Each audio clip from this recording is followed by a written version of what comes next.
আমার ছেলের গায়ে হাত তুলছে, আমার ছেলেকে মারছে। আপনারা জানেন না যে আজকাল স্কুল কলেজের ছাত্রদের গায়ে হাত তোলার নিয়ম নাই? এত বড় সাহস স্টুডেন্টদের গায়ে হাত তোলে। কেন করলেন এটা? কেন করলেন?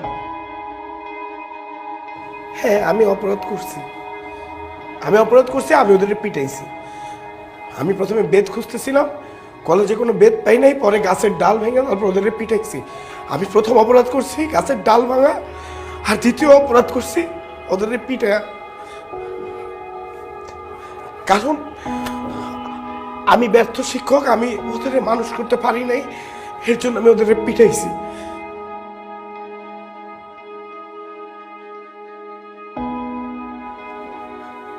আমরা যখন ছোট ছিলাম আমাদের শিক্ষকরা শাসন করতো, আমরা ভুল করলে আমাদের শাসন করছে। আমাদের সময় তো বেতের ভয় ছিল, আমাদের